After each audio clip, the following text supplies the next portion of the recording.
Batu, Barada, Nikto. You must remember those words. Gordon's alive. You know what the Turing test is? I know Kung Fu.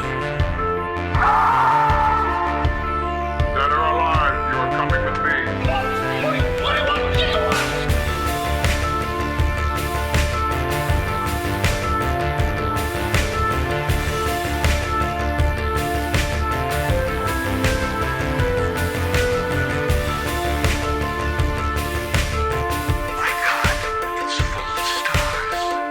Ladies and gentlemen, welcome back to Stories Out of Time and Space. I'm your regular host, Scott Weatherly, and as always, I'm joined by Julian Darius. Julian, how are you doing? You okay?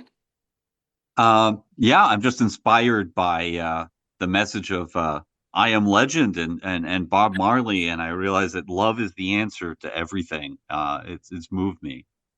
Yes, that's right. We are, in fact, talking about a love story today. The 2007 Will Smith I Am Legend. This is a Patreon exclusive, and we are going to cover some of the bits and pieces because obviously this is the third I Am Legend adaptation that we are covering. We've done all three. We did Last Man on Earth, The Omega Man, and now this. Before we jump into I Am Legend, though, I do want to go back, and there's 2 points I want to cover very briefly. The first is, I think I feel, as I've done some sort of bit of research, I feel I was a little harsh on Charlton Heston in the last episode. Not his acting. I think we were describing him as overly macho and all that kind of stuff. I think all that is spot on and very fair. However, it dawned on me that as an actor, he did a lot of things because he obviously did. Not only did he do I Am Legend or Omega Man, which is science fiction horror sort of thing. He obviously did Soylent Green, and he did Planet of the Apes. So, to be fair to him, he threw in with different science fiction and different bits and pieces. So, I want to throw out. But I also found out the reason that Omega Man got made, he read I Am Legend and took it to the studio and said, "I would like to make this." And he was completely unaware that there was already a version out there. And so he went and watched The Last Man on Earth, the Vincent Price one, and came back and said, "We could make a very different film. I think, So he was quite involved in sort of the pitch of how to take it. So I thought that was kind of interesting. Well, kudos to him, right? I mean, it wouldn't have existed otherwise. No. I kept thinking of Charlton Heston too, especially watching I Am Legend with Will Smith. Yeah. And thinking between the three leads of, I know you're partial to Vincent Price, but between the three leads... But he was miscast in that film. Yes. I am amazed at how much charisma Charlton Heston has, Yes. how winsome he is, and how much everything good I remember about that movie is basically just Charlton Heston. Yeah. Despite his macho stuff, all the stuff we pointed out and had problems with, I think he's my favorite of the three leads. But none of them are appropriate to the material. No. Well, I'm convinced, and we'll get to it, that they are not a adaptation of the book. Each one is an adaptation and extension of the previous film. That is all. The book has been left behind at this point. But the other thing I wanted to mention is we almost had a fourth iteration, or we almost had an earlier third iteration.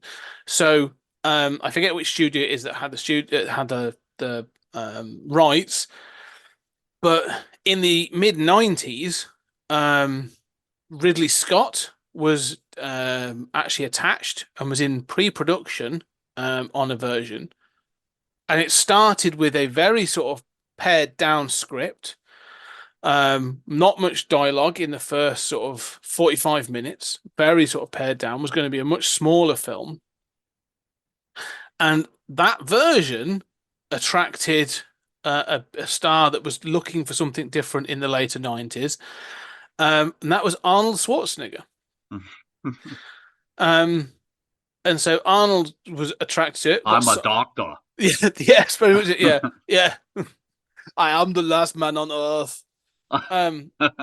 it was so he got signed. It was in pre-production, and to the extent of design um uh designs were being done. There is actual footage of test footage of makeup for the vampires and things.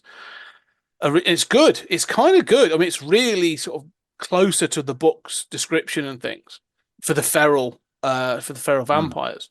Practical effects. And then because Arnold was associated, some of the producers and stuff said, "Cool, can we sort of make changes?" And apparently Ridley Scott took that as a green light to do whatever he wanted, and it then shifted from a small pared down thing. Arnie wasn't involved in any of this. Like I thought it would have been Arnold's fault, but it's not. It shifted from a pared down smaller film to a full-on blockbuster that had like parts of the city being blown up and ended with a big fight and all these kind of things at the end. Like the thing was going to be Arnold facing off against the chief vampire and all this other stuff. Like it really, really changed. And when he presented his pitch, the studio said, "This is too much. We don't want this. It's going to cost way, way too much money." Um, and so Ridley Scott threw a tantrum and said, "Then I'm not doing it," and walked out. Um, and Arnold then said, "I don't want that version either. I signed on to the smaller version to try and do something different. I don't want it either." And so they both stepped away. And the studio boss sort of said, "This is too much hard work at the moment. Let's leave it alone." Um, but there are snippets of the pitch and bits and pieces online. So it's if you do Google it, you can have a look at some of the vampire designs and stuff, which are kind of interesting. But it was held on to, and then it came round again in I think it was 2004. It was initially discussed, and the film that pushed this to be made. Can you guess what film pushed this to be made? Allegedly, this is what I read on things. Oh no. Oh no. I don't know. No, it's an odd Mm. choice. Batman Begins.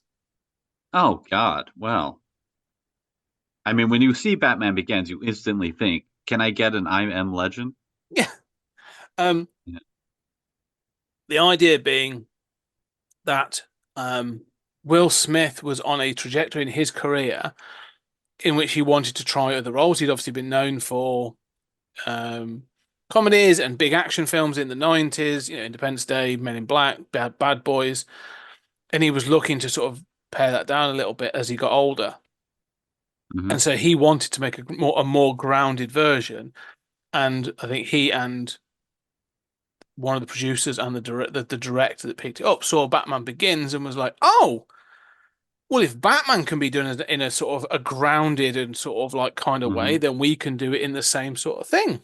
So they took it. So that is why in the film you'll notice that there's a sign for in New York Oh, the the Batman Superman Superman. sign. Yeah. Yeah. So that was apparently the idea. So that's where it comes from. However, I still argue this is not I Am Legend. This is an Hmm. extension of both The Last Man on Earth and um, the Omega Man. So anyway, that takes us up. That's just those things I wanted to cover. So, Julian, your initial thoughts then on I Am Legend 2007? I don't hate this movie. It's I think that what's interesting is that all three of these movies start better than the end. Yes. Um, all the stuff of them in an abandoned city, an abandoned town, all the little things they do to survive, their daily routine, all of that stuff is, if not fascinating, at least working at a much higher level. There are a few things here that don't make Mm, sense, but, it's the best part of the film. mm, Um, and then you introduce other people, you introduce the vampire antagonist, and things really go sideways. And by the end, it's kind of moving, but still feels like an abortion, mm. um it's you know it's not a good movie. It is at best a fine movie, but this is not a good movie. What are your thoughts? Yeah, no, I agree. It's a film of 50 it's a 50-50 film. Oh no, Mhm. let's actually say I'd say it's a bit more than that. It's a 60-40 film. There is 60% of this that I like. And then there's the third act, which just falls apart utterly in every aspect. And there's even an alternate ending, which people are like, "Oh, that's better." And I'm like, "Yeah, it's kind of the difference between being kicked in the balls or like smashed in the face. Like one is slightly better, but they're still kind of pain. They're both painful to experience." Um, I like all the stuff at the beginning, as you say. I think the structure's good. I think the whole stuff of him going off on the deep end when he sort of like when the Sam the dog dies and that sort of thing. I like all that. All that works. The moment they introduce the woman and her child, the film just falls off a cliff, as far as I'm concerned. Well, I would like to say that the two biggest failures this movie has are Bob Marley and Shrek. Yes, yeah, all both of I, them in that final piece.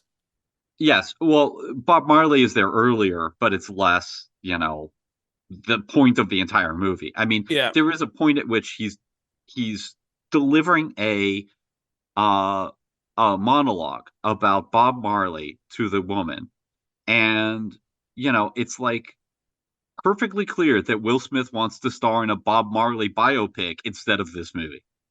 And yeah. it's so painful. It's so incredibly painful. This is the problem in this film. I think it's exactly the point of, and I have come. Oh, there's another conclusion that I have come to. They don't. The 64 version was kind of okay to do it, but is the bleak ending. They can't embrace the because the ending of the book is bleak. I mean, Mhm. spoilers, we've talked about it. It ends with Robert Neville committing suicide instead of being executed in front of a bunch of vampires in this now medicated society that's built up. Like, that's the end of the book. Like, there's a new sort of, you know, And the last uninfected human he's is dead. yes, exactly. Right. That's the thing. He's taken his life sort of thing as the last uninfected human. He's killed off at least with Vincent Price, the Master on Earth. Like he's killed off, and it's kind of like but he's not seen as the legendary figure. It's not the legendary figure that is depicted in the book. I feel that the legendary figure is there, like you say, with Charlton Heston. He's overly macho and all this other stuff. But you get this whole hippie thing of them going off at the end, and he has the blood and all this other stuff, and you're like, oh, okay, then he's not the last man on Earth. And they're like, well, hold my beer. Not only is there now a small van full of potential survivors with a cure, now there's an entire Walking Dead compound style Yeah. thing going on with military and people, and they've now got a cure. Like it's it's arse. It's so asinine. They can't just do what the Richard Matheson's book is supposed to be bleak. It's supposed to be this thing about that, this idea of the every time that there is hope, it gets dashed. Like it's not a positive book.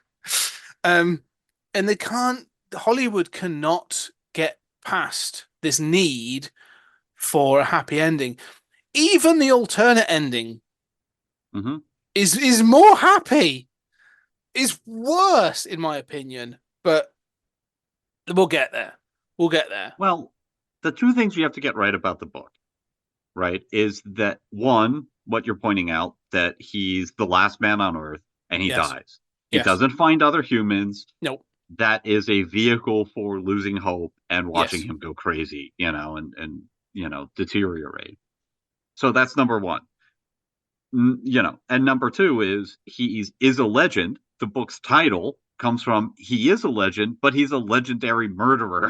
He's Yes. a bad guy, right? Yes. It's not an Um, I am legend. Like this isn't like The Rock, who's like, I'm a legend. right. No. This is like Jack the Ripper, or like Oh no, yeah. probably more than that, actually. This is like as far as the Vampire Society sees him as the boogeyman. Like he is legendary in the same way as like Dracula or Wolfman, like he's become a monster to them. Yeah, he's a serial killer, Yeah. a brutal serial killer. Yes. That you tell your children to hide, go to bed, Or or, Robert Neville's going to Neville's come and going to get help you. you. Yeah.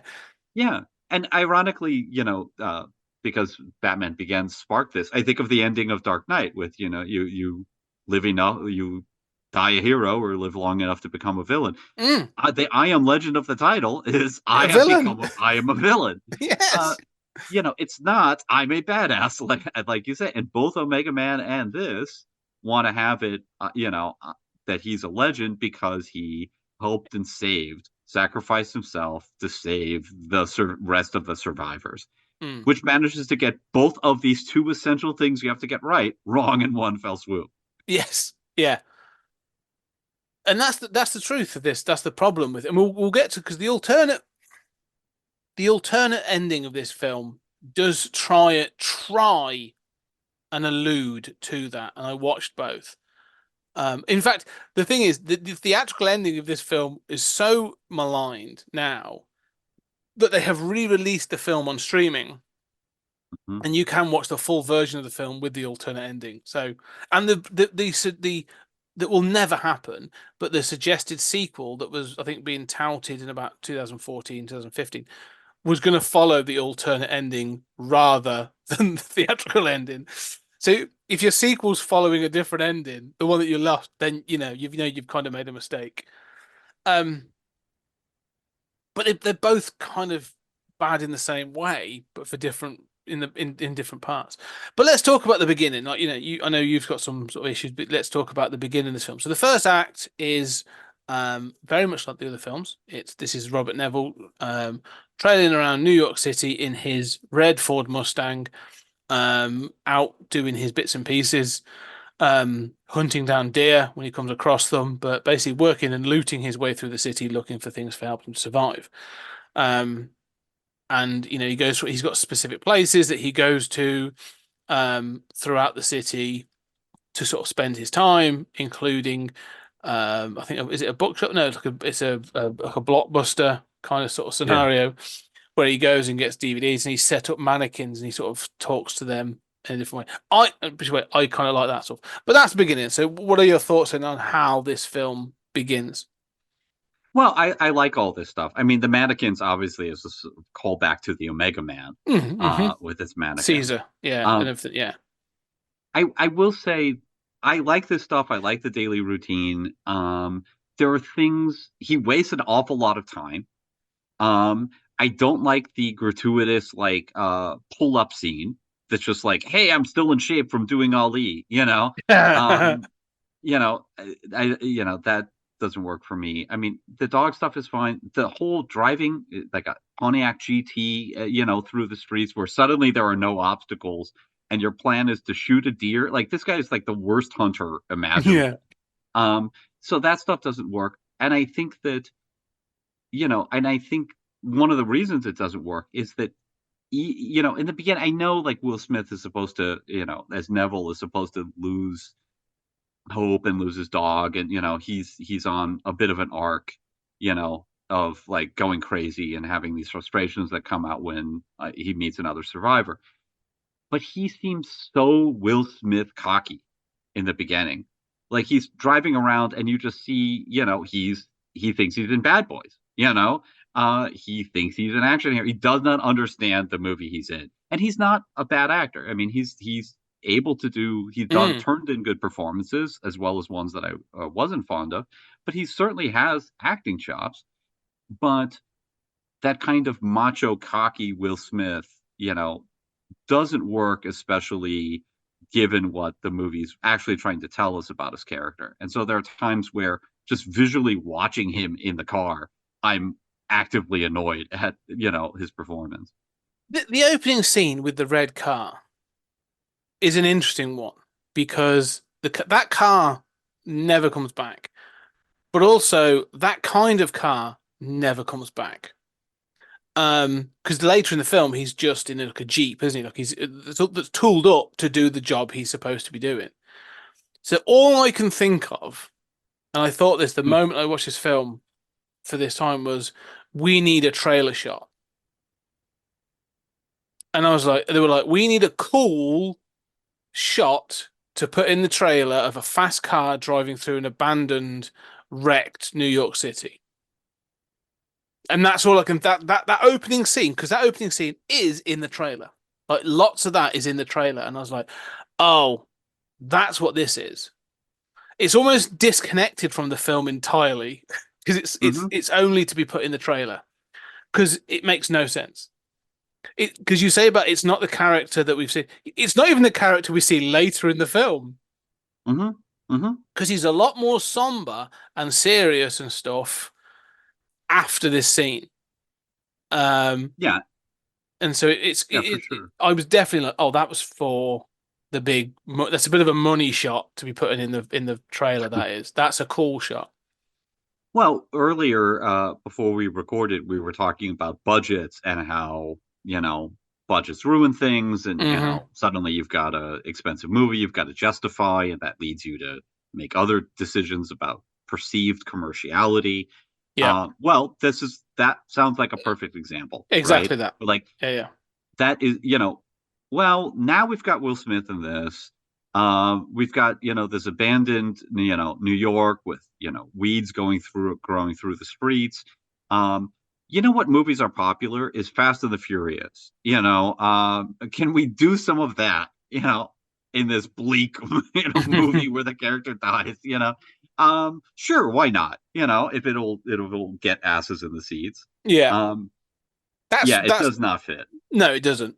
And it's fine, and it's a fine trailer piece, but because the thing is, even him, there's a scene towards the end, or a section towards the end of this whole scene where they're driving very fast and they're chasing some deer through New York, and he rests his rifle on sort of his arm whilst he's still driving, to try and shoot one. And even then, I'm going like, I'm not an expert hunter or marksman, but that sounds like a really stupid idea if you've got to sort of conserve your ammunition, so you're not going to hit anything. It feels like it's a separate setup, and they shift from it pretty quickly. Like it's the first 5 maybe 10 minutes of the film, because after that, he does shift back to its normal car, and you get the montage of him and the dog, and the reason that there are bits I like about this though is because because it is Will Smith. I think he's charismatic enough that he carries an awful lot in this film, and I think he does actually do a good job. And I think that's fine. I'm quite comfortable. Sort of, I think Will Smith is very watchable, and I find him good in this. But again, this comes back to this thing of well, what is it that you're trying to make? What film is it that you're trying to make? Are you making a Will Smith film, or are you making I Am Legend? And that's not to say they can't be the same thing, but you've kind of got to go. You've kind of accept that, okay, we leave the bad boys stuff behind and fully embrace some of that other stuff. And I think that sort of, like you said, I think it's very much evident in this that there's clearly that executive notes or those sort of studio notes that are don't forget, this is a Will Smith vehicle. We've got to sell this as a Will Smith film. We can't have him constantly crying or being crazy. It's got to be, it's got to look cool. And so I think that sort of mars part of the film. Once that's out the way, though, the rest of him being alone, I actually quite like. Him fishing, him doing the bits and talking to the mannequins, and that made me feel rather than Omega Man, it made me think of The World, the Flesh, and the World, the Flesh, and the Devil. Really made me think of that. Yeah, which I think is better than any of these adaptations of I Am Legend, actually. And doing much of the same thing. Now, I think the shots of New York are very effective.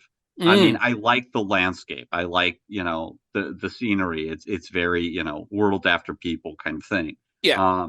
And you see money there. It looks good. There are good shots. I think Will Smith is okay. When he's talking to the mannequins, it feels a little perfunctory. I mean, even when he gets angry later, it's like I'm glad that he's losing it, but I feel like it's an actor delivering a monologue more than I want to feel. It's not bad. I'm Yeah, I just know what you not mean. I know what you mean. sold on the character. Um, I mean, and I mean, I'm quibbling, because I do like this part of the film. If the film stopped, or, much earlier and wrapped up and was a 50-minute movie, I would think it was a pretty solid, good movie.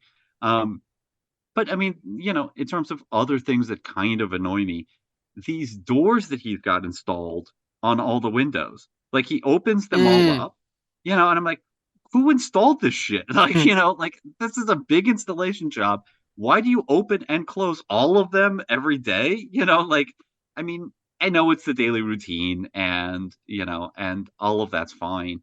But, and then we get into him being a scientist and having this lab in the basement, and the flashbacks are not the best, um, to say the least, really. I Yeah. mean, the flashbacks, each one, there's like three little sequences. Each one of them has major problems.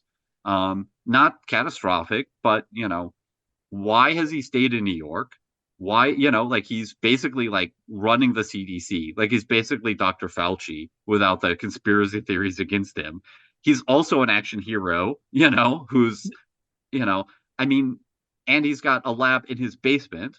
He was coordinating all of this from his basement, you know? No, yeah, this is where this is I have a real issue with this. This is something I do have a massive issue with compared to the book, and especially in this one. In fact, the last two.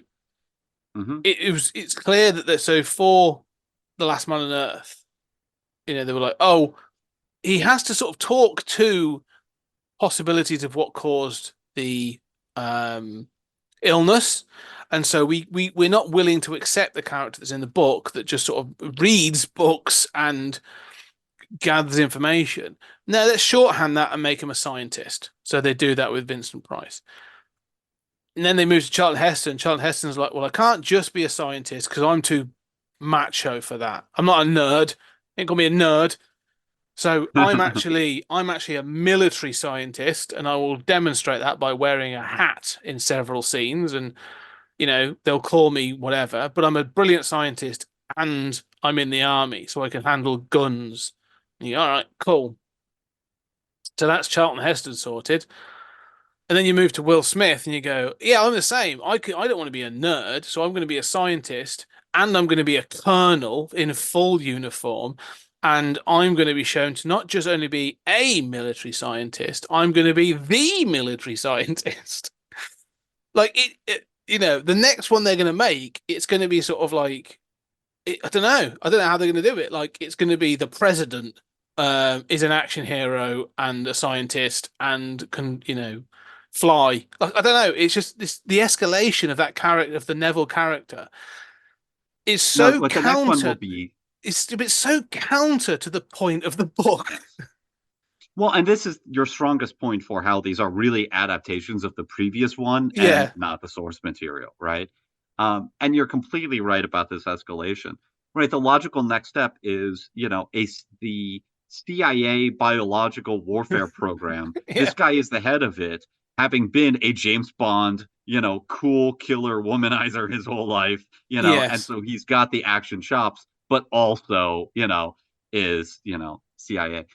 Yeah, I mean, and again, all of these, that escalation of just macho, Mm. is not what this is about, No, and doesn't fit even trying to turn it into that. I mean, like we can remember them for you wholesale into an action movie, and for some reason that works so awesomely. yeah, I Am Legend just does not work as an action movie. It's not but because it's this distorted and weird enough. because it's because it's the intent of the book. Like the whole point, and this one I keep coming back to this point, is this loss of hope. Like Neville has to be a regular guy because and he educates himself for 3 years to understand, or at least, and even in the book, like he never actually knows. He just sort of says, "I think it's this germ that I've learned from me reading." And then when he talks to the female vampire that that he meets at the end of the book and all this other stuff. And he has a conversation, and he says, "This is what it is," and she just says, "Oh, interesting theory."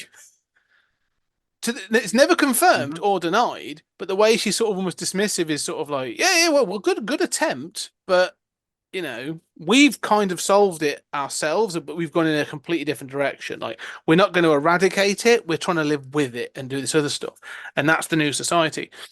So the point is, it's all about the realization that even with all of his work and all of his self-education, he's not a badass, he's not this action hero, he's still a rugged guy because he's done all this stuff. He was never able to save anybody. Like, that was the point. Like, he was never able to, didn't have the time, didn't have the education, didn't have the resources. He was never going to save anybody. And so this other things happened. In this one, we actually see that the cure works.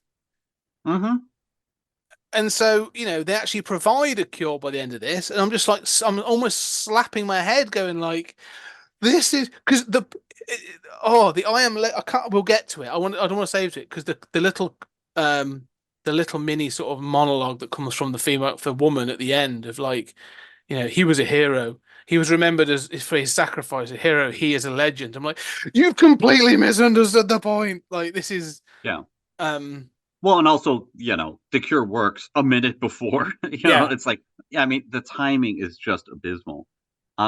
But no, the whole thing of him being a doctor and a colonel. Why does he choose to stay in a quarantine New York? And he says, well, this is ground zero. The whole world's ground zero at this point. Yeah, you're the last. You fucking dead. This makes no sense whatsoever. He's leaving his family. He's leaving his daughter. Why did he wait until the last minute so you could have this, chase across the city to try to get on, a helicopter? Even his wife's calling him out. His wife's going like, he's saying like, this is ground zero. I can save everybody. She's going, really? Why here? It's insane. Yeah. Well, and then they announce on the radio as he's driving, like they're quarantining. Like the president says, with great regret, we're quarantining New York. That announcement needs to come after you've gotten all the people out. That would never come, we've got 30 minutes before they close everything. Right. So, that announcement should be coming 30 minutes, right? It shouldn't be, while you're racing to get out that, the entire city goes into absolute pandemonium. You've really timed this poorly. You're like, well, we've got 5 more minutes. Why? There's a ticking clock, but it's of your own devising. Yeah. That none of that works. And then there's the test to, test the eyes to see if they're infected, which of course we've now been through, unfortunately, all of this and, gone through the COVID test, except he says, test her again, because he's such a macho family man. Yeah. And then they're like, oh yeah, she tests fine now. Instantly, it's like, what are these tests? No, what is the failure rate? Because there's another part to this scene which is kind of important that comes to this is there's another woman saying, take my baby, take my baby, take my baby. And she's shouting at Neville and he says, we can't. But her eye starts to bleed. This woman's eye starts to bleed. So you're like, okay, cool. So there's a known condition, there's a symptom, right? And so, but then you're right. Then they have this like zappy gun thing. They hold up to her face and it goes, eh. And then Neville shouts at him and says, because he's a superior officer, like, you will do this again, soldier. And he does again, and she passes. And if I'm the soldier, I'd be going, I'm really sorry, but like, she's passed this time. She failed last time. Can we do we've got to do a third time. Right. It's 50-50 at this point. And, or can I get another machine? Can we try? This one's clearly broken. Or what the fuck am I doing here? Yeah. Standing when clearly this gives false positives. Or you have a bit with the audience, the rest of the crowd see this and they're like, hang on. Mm-hmm. Your machines aren't right. So you're keeping us here under false pretenses. For me, the even worse part of it is that you've seen the woman and her baby, and it's supposed to be like ramping up the drama, right? Like this is really the first time, the only time in the entire movie where you see somebody die from the disease, right? And Yeah. you don't even see them die. It's just they're going to be forced to stay, right? Yes. So they're being condemned to death, and you have to refuse a baby surviving. That's as dark as this entire movie gets, as far as the actual disease killing people. That's not a good thing. But at least it's trying to sell some drama of how you have to make hard choices. And then his wife tests positive. All right.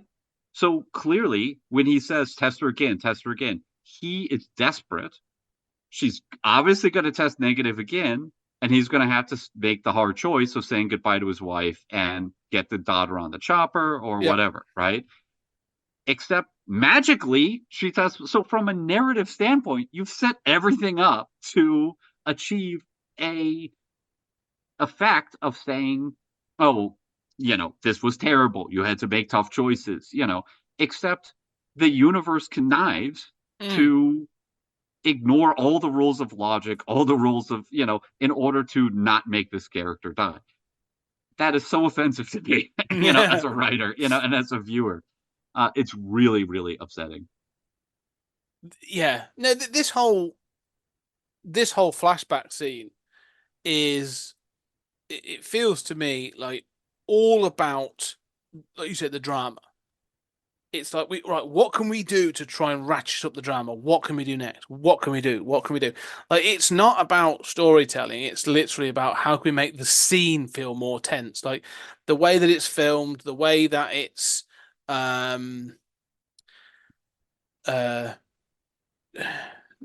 just the pace, the music that goes with it, the timing of it. The whole thing is designed to make you to pull you in, to feel tense. That's it.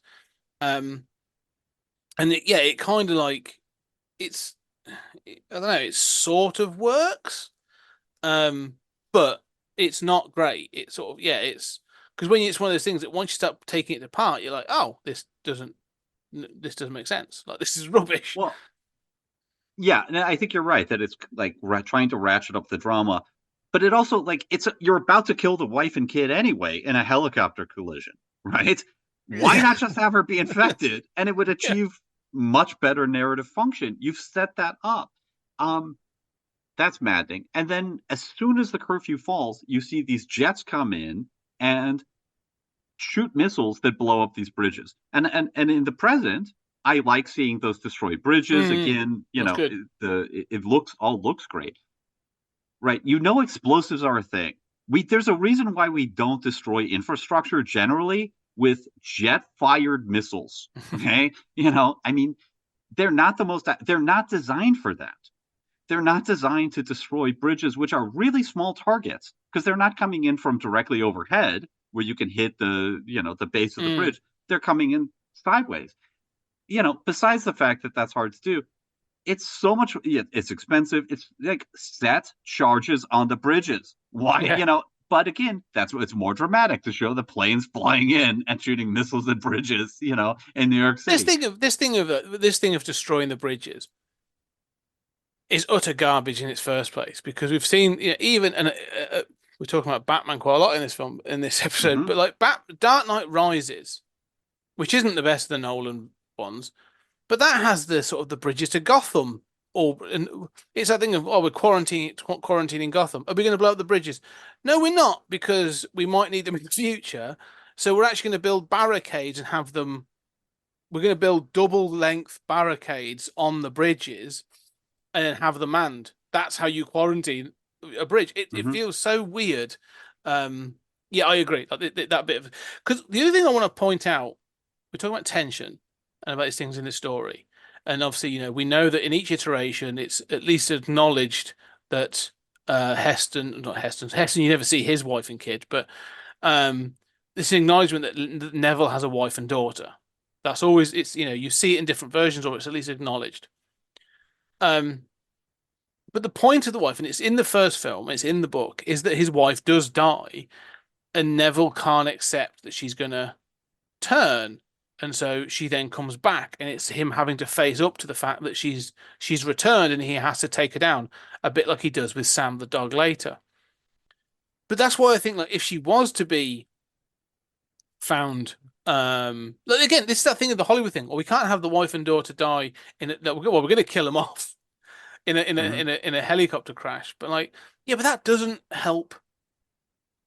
So the disease didn't kill his wife and daughter. Right.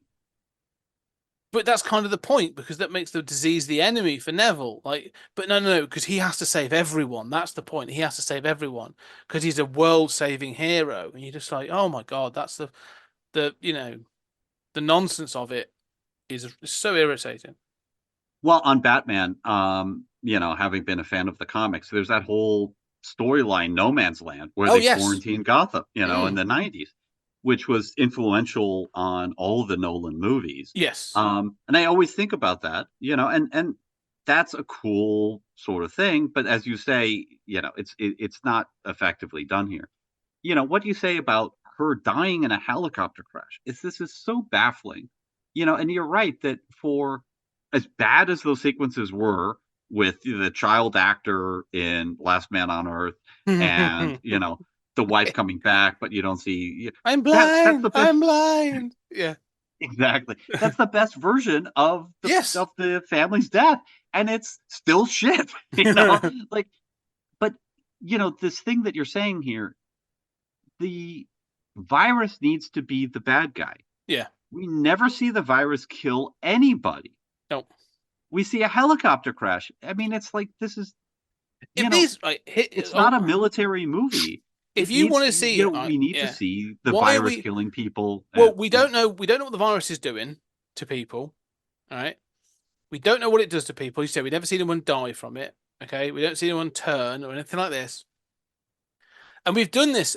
Don't like. This is 2007, so we've done this a couple of times now. We've had zombie films do this. The easy fix as to why are we quarantined? Because we don't know why we're quarantined in New York.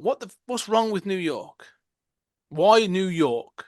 Why not Chicago? Why not the Florida Keys? Like why New York, right? Ground zero. Okay, that's where the first case happened.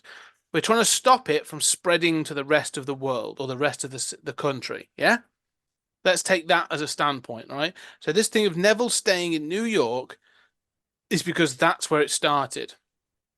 And Mhm. that's where he's always been. But at this point, none of this information's in the film, but someone should be saying this, or we need like even like a news thing on the screen or something that the rest of America and the rest of the world are fine, or there's been some of the cases, but New York is the hotbed and it has to be stopped. Okay. Well, why is it so bad there? The one change, big change.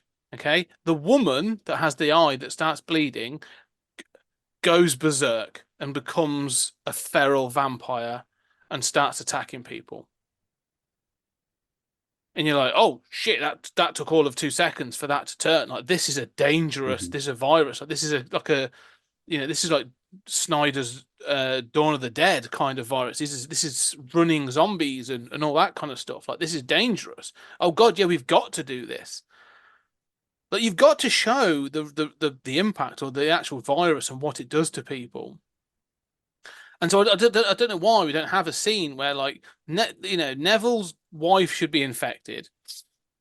Okay, Right. she should stay infected, and that should be the oh well and he's going, but I can save you, but I can save you, and then you should have the scene of the woman in the crowd goes nuts, starts attacking someone, kills her child, and the military turn their rifles on the crowd, and you're like, oh, like they're scared, like this is a mess. Hmm. And This is then a shit show it's now. an absolute shit show. This is broken down, and then the bridges get blown up, and you're like, yeah, all right, that sounds like a good decision. Like you don't just do the tension. The whole helicopter crash is ridiculous. Yep. Like it should be.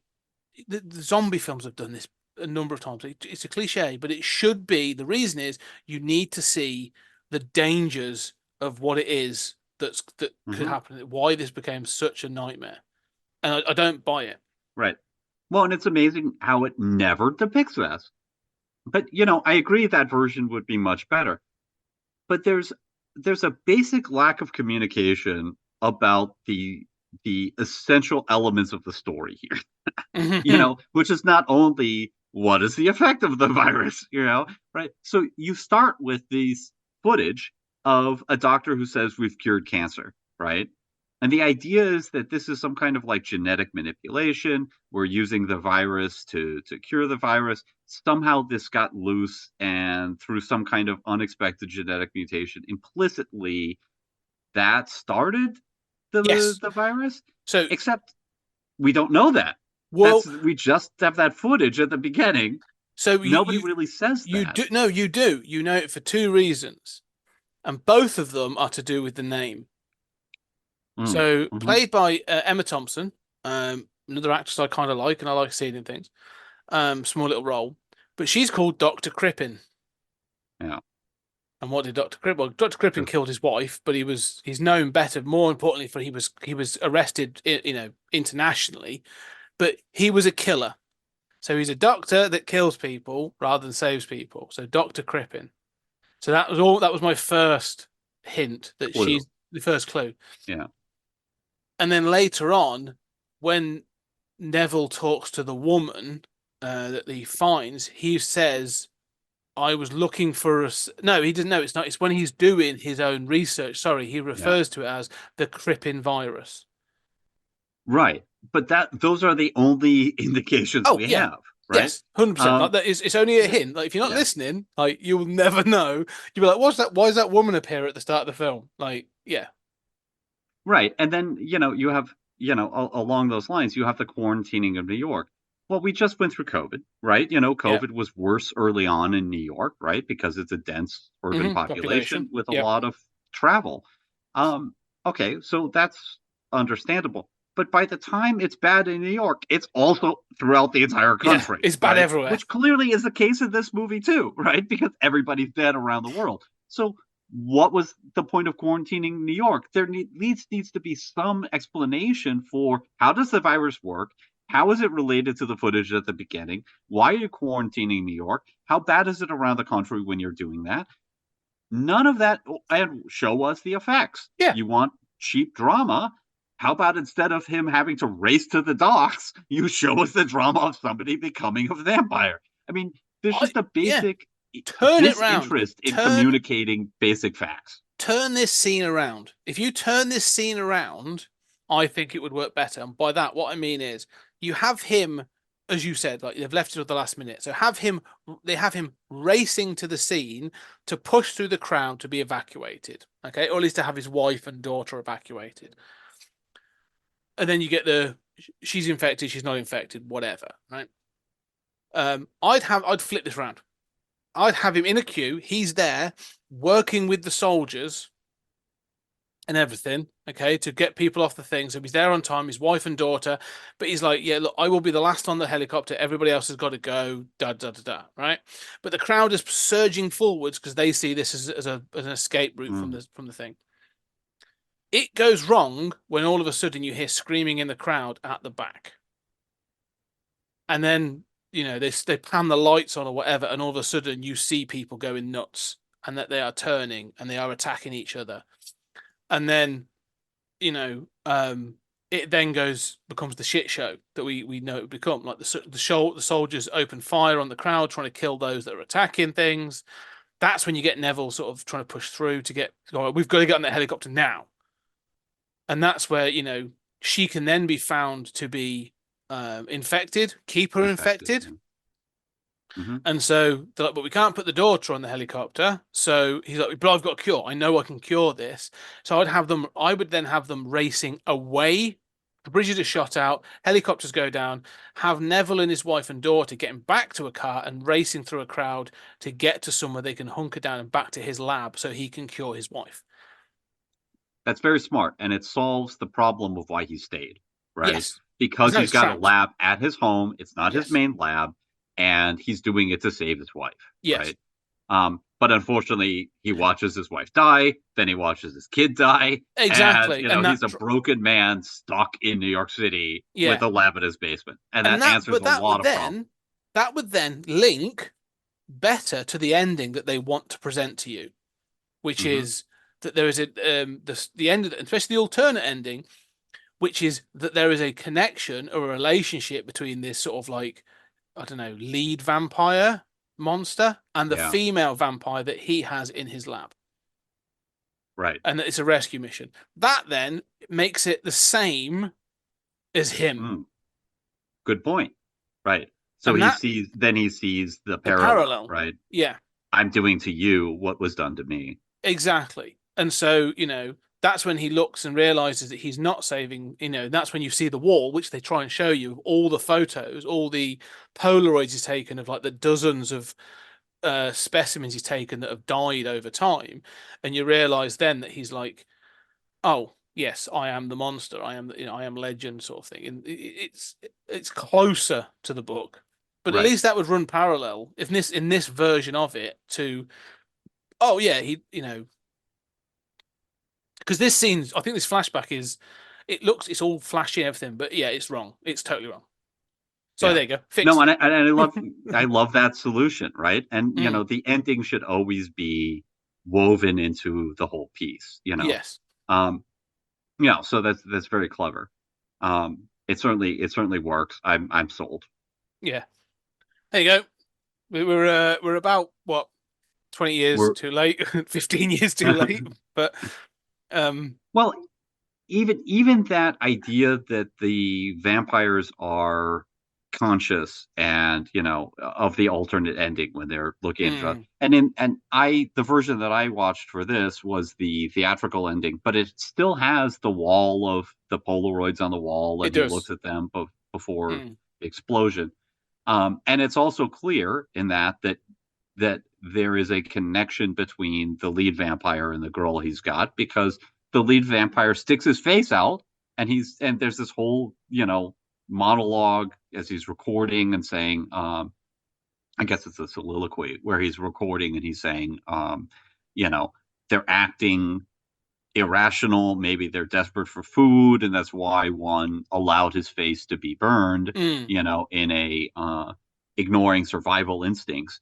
And you're palpably aware, no, they care about each other, right? Yes, it's Like, it's it's and very, yeah.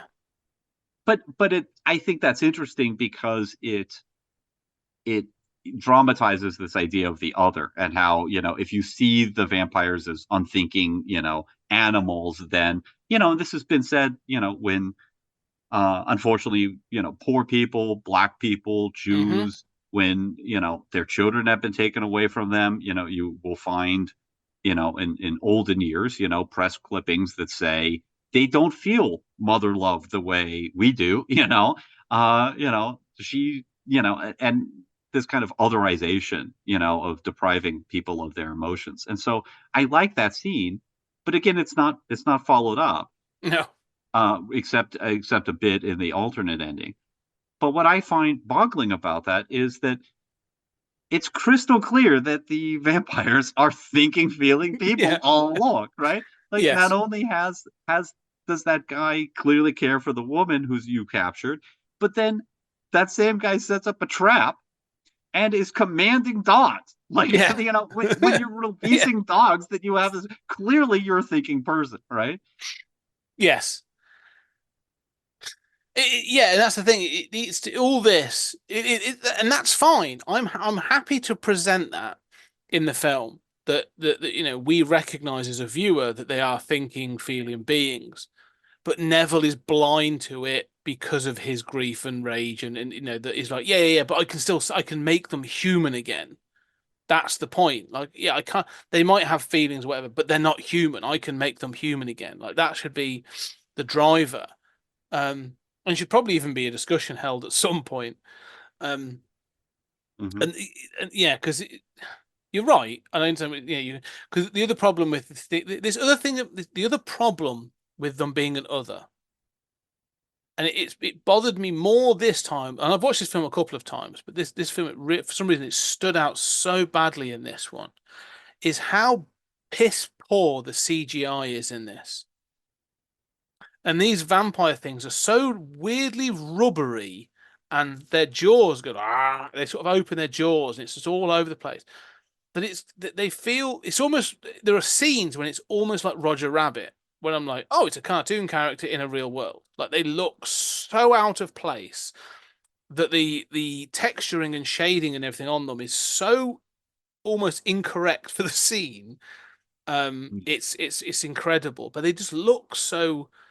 They look other because they do not look real at any point in this film. They do not look. They don't Like, look like former humans. well, they don't look like anything. They look like a cartoon character. I can't get past how CGI they look, and it really kind of bothers me. And I'm fine with like bad CGI in the right context, but like as you say, the point of this is we're supposed to sort of see them in a humane way, Mm-hmm. and I'm like, why did you choose this CGI approach when we've seen zombie films and other films do this with people and makeup, and I think you've got actors like Doug Jones and other people that could have done this Mm-hmm. and done a really good job. Like I don't understand why you've chosen this route. It makes very little sense. Because it's not like you're trying to show a horde. At no point do they show a horde of zombies, which again, 2002's, 2001's Dawn of the Dead, and other zombie films have shown can still be done. I don't know. It just feels like such a bizarre choice to go. We're going to go full CGI for these things because they look dreadful. Well, I guess they show a horde at the end converging on the house, but that's the only time. Yeah.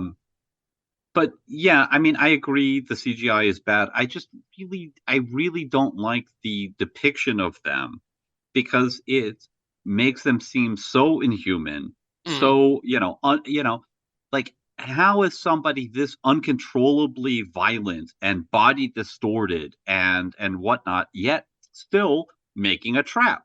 I can't imagine that guy making a trap is clearly an animal, but I'm supposed to believe that he's thoughtful and thinking and feeling, but also utterly rabid and kind of stretchy and all this, can't resist, the flesh. It's just really hard squaring the visuals with the content. Yes, I agree, and I think it's a real problem throughout the film. I think it becomes a real problem. I would say though, I like the first kind of. No, it's just the whole trap, isn't it? Like he basically sort of the dog runs off. There's this whole sort of scene that sort of triggers the event in the first place that allows him to trap the female specimen, and he conducts the test, and then later on he goes back and the thing is they've been watching him as well. Not only is this trap, as you say, like a manufactured trap with pulley systems and things, which mimics Neville's trap for stealing the female specimen. They take one of his mannequins and place it. Mm-hmm. I think is it Grand Central Station, just outside Mm-hmm. Grand Central Station, and which is weird because he's driving along. All of a sudden, there's this like mannequin with an orange hoodie on, just stood in the road, which is creepy. If you were Mm-hmm. Neville, you're going like, oh, like, because he's like, Frank, what are you doing here, Frank? Like, what, why are you here? This doesn't make any sense. And I like the paranoia that he gets out and he starts to, he's getting really paranoid. He's been watched and he sort of shoots up into the buildings and stuff like that. And then the dogs come out, but they can't get past the sun's not set enough yet. First he shoots Fred. He shoots Yes, the mannequin, that's it, Fred. which, and then fires into the buildings, which is okay. He's going a little crazy. It might be a little overdone. It's not especially. I'm not sold on the performance, but it's not awful. But then he goes up and Fred is part of a trap. I mean, but again, Fred's been positioned perfectly symmetrically at the opening of the building, right at the front of the building. Clearly, this is something intelligent. Either another human is here, or these vampires are thinking. Thinking. And then, despite this, he somehow I don't exactly understand how the trigger mechanism works, but he triggers the mechanism. Okay, so that's a little sloppy, but whatever. And then he's upside down. And then, as you say, there's this trap that springs with the dogs and everything, and he falls on his own knife, which I'm not sure exactly how that worked, but okay, it could happen. I don't know. I mean, this should be better than it is, right? This should be more exciting than it is. Well, again, it's sort of. I like the first bit with the mannequin, with Fred being there and him getting out and being paranoid and shooting. I actually like all that. And then when the trap trips and he gets pulled up in the air with the pulley system, again, I'm like, oh, cool. Okay, I'm getting that they've watched him, they've understood, they've been observing him, and they've mimicked his trap. That's cool. I actually really like that. It's when the dogs come out again, because the dogs come out and they hit like a sliver of light and they get slightly burned and then they back off and then, like, Sam, his dog, is sort of barking at them and these dogs are barking at them. And I'm like, they do know they could jump that, and like there'd be that the light would go like that, it'd be gone in a second. Like this is one of those moments I'm like, why is that? It's not a glass wall, or this is just a bit of light that they can jump through. Like, it's not, if this was flame, they could jump through it. Like, it doesn't make a whole heap of sense. And again, I had the same thought. Yeah, and again, I'm like, okay, the CGI animals look very rubbery.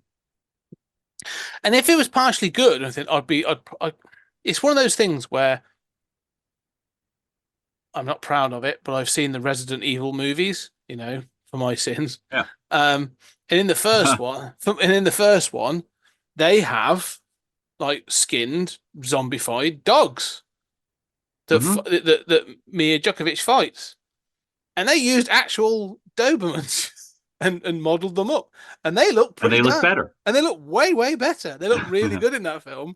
It's not often I fling comments at a Paul W.S. Anderson film, so but they look good in that film.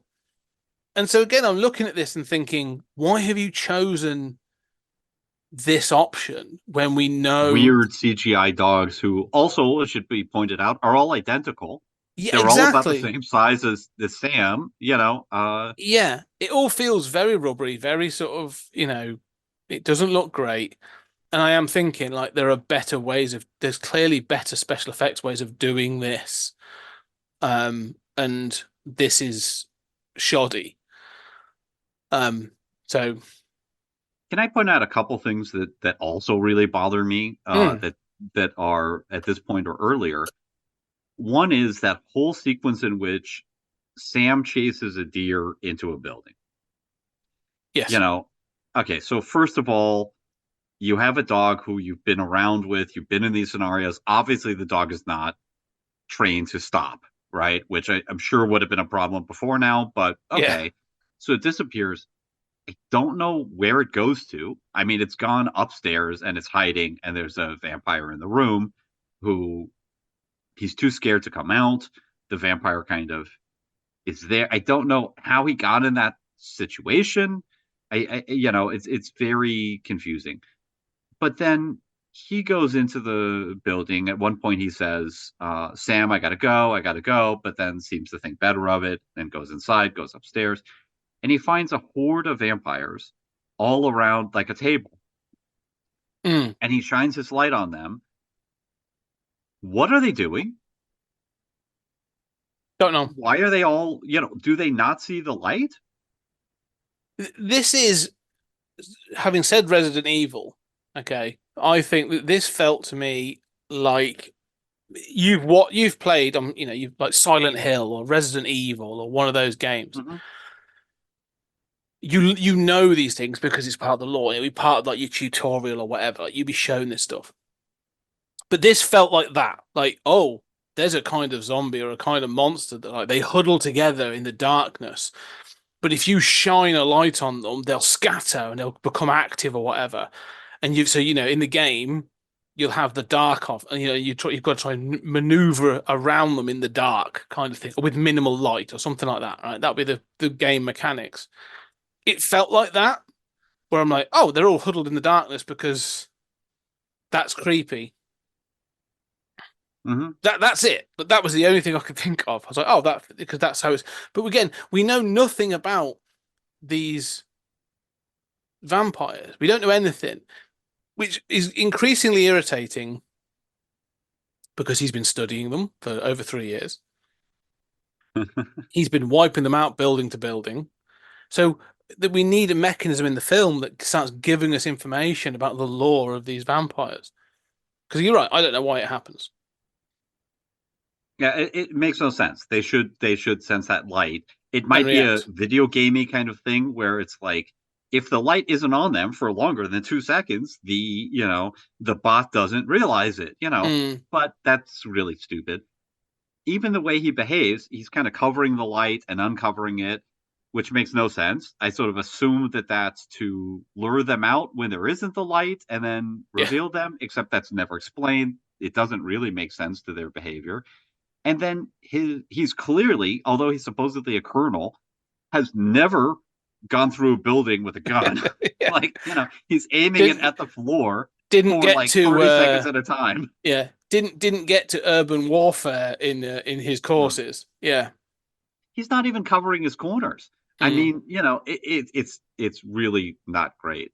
And then the climax of all of this is that he gets Sam, who's I don't know how he wound up under a desk, right? Again, this feels like a little video game mission. That's a good parallel, right? And then they run and jump out of like a third-story window, crash to the street, and we're supposed to believe that because he landed on a vampire, it broke his fall. Yes. Not the way physics work. I'm so, Well, they are very rubbery. Maybe it's like landing on a mattress. I don't know.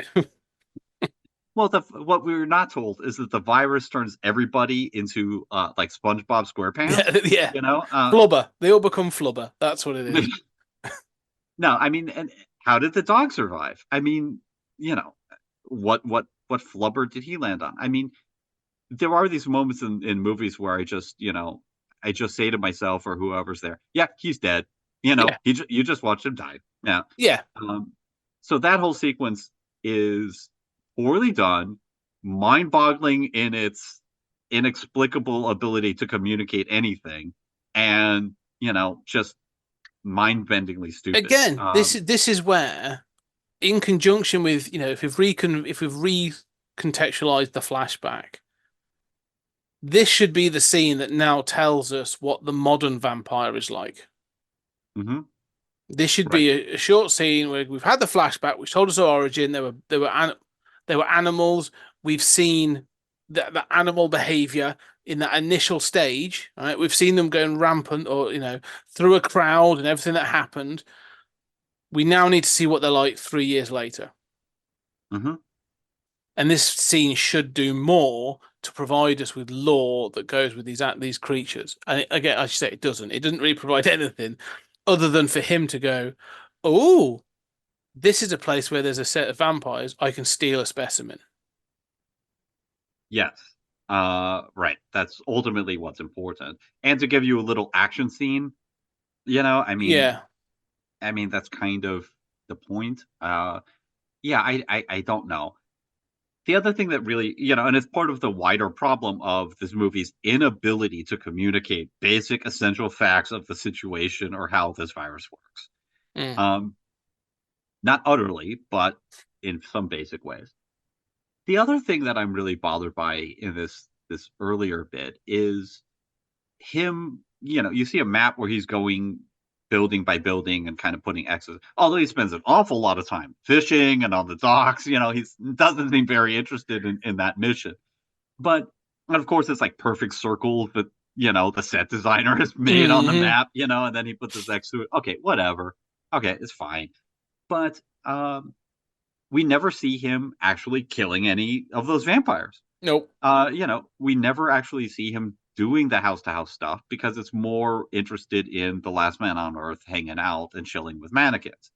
That would be a great time to do some of this work you're talking about in terms of communicating, how the vampires work in the present day. And similarly, if we're going to go the I Am Legend route and have him realize, oh, I've killed people. However, he's played Dr. Mengele to, those people on the wall, which is, okay, fine. That's one thing. But he's also presumably murdered a whole bunch of vampires going, house to house. Why haven't we been shown that? We have no idea if he's killed a single one. He seems utterly incompetent when he's actually going through a building with the dog. I find this I cannot really imagine what he's been doing what life is like for him. What is his usual encounter with a vampire like? And then I also think, the first thing that I would do, and I've thought of this about all three of these films, the first thing that I would do in a situation like this is concoct a way to track the vampire's movements. Mm. Because when you are going house to house, the vampires can move, right? Like, just because you've cleared it doesn't mean it's cleared forever. Right. So start setting up traps, set up bear traps, set up all kinds of traps to trap and kill these vampires. And you don't even have to kill them yourself because they're going to get sun shined on them if they're in a bear trap in the street. You could, you go back and you see, oh, this has been triggered. You set up tripwires and things to kind of start tracking their movements. That's probably much more important than the danger of going into these houses. And nobody seems interested in doing that. And that problem is only accentuated by the fact that he's able to jury rig this trap so easily. Yeah. No, it's a good point. Yeah. It's because I think it's because it's the shorthand, isn't it? They say that you have those, as you highlight, very perfect circles with the crosses through it on his map. But I'm not entirely sure what those indicate. Because is it that he's gone there and looted? Because we've also seen him going through apartments and looking to collect things. He collects like a lamp and some other bits and bottles of whatever. So it could just be that he's looted those buildings. Like, oh, I've been through them. There's nothing worth collecting from those. Fine, if that's the point. I'll accept that. But you're right. The difference between this Neville and the previous Nevilles is his willingness to kill them. In each of the others, he's a bit like, I could save them, but I've also got to kill them to survive. This one, this version is, he'll take them to experiment on them, as you said, like a Dr. Mengele. But there is no like, well, no, I've got to save everybody, so I'm not going to kill them randomly, which seems like some odd kind of twisted morality. So yeah, that doesn't really clock, does it? Really, he's sort of like, yeah, I'm willing to take them and experiment them and torture them, but I won't kill them in their sleep. That's just wrong. Yeah. Well, is he? I mean, we don't No, we don't know. because we're never shown that. Like you said, it's not clear what that X indicates. Yeah. Communicate basic information, screenwriters. Like, I need to know what the character's doing and why he is doing it. Yeah, I think we should highlight as well, just so we know, this film was directed by Francis Lawrence, who directed all of the Hunger Game films. And the Constantine movie. So, quite a strong career. I don't know who the screenwriters are, but it's this thing, isn't it? Like we're almost coming back to this notion of it was in the film, or it's in the book, so it's going to be in the film. Oh, he hunts them down. We have a map, and that was because both Vincent Price and Charlton Heston had a map with X's on, so we're going to have a map with X's on, and that sort of thing. Where you're like, oh, okay, that's as far as it goes, as far as I can see. So it doesn't really do anything other than that. It's like a vestigial organ from a prior adaptation. Yeah, exactly. You've kind of forgotten what its purpose was. Yeah, it's just that's a visual that appears, and we need to know. So, the last one was done in Los Angeles, so we're going to do something similar in New York. I think that's about as far as it goes. But yeah, I understand what you're saying. And this is why I'm so frustrated with these films, is because I'm sort of thinking back to the book and going like, yeah, there's these things in the book that really make a lot of sense, but they mean something in the book. Yeah. And they're slowly drained of meaning over the course of 3 adaptations. Well, there's one of the things. So in the book, this thing about the map, right? And because it's the other thing is, in the book, it's a suburb. He lives in suburbia. Like the house he has taken is a bit closer to the house in the first film, Last Man on Earth. But basically, his idea is, I'm going to go house to house. I'm going to clear these houses, and he has this. He finds out that staking the vampires has an impact because there's a great line where he's like, I didn't realize I knew where the heart was so accurately, but it kills them every time. And then he's like, oh, it's not staking the heart that's actually having the impact. It's the wound itself causes the virus or the germ or whatever to react and sort of has this that kills them. But there's a moment when he goes out and he comes back and he's like, down 42 stakes after today. Mm. And so you're like, so that in a day he has killed 42 sleeping vampires in their houses or whatever, and then burnt their bodies. And so by the end of the book, when you realize that, like, if that's what he's doing on a daily basis, because you also find out that they're not only do they like the dark, they have to have like a recharge period. So they sort of slip into a coma for sort of 7 or 8 hours during the night.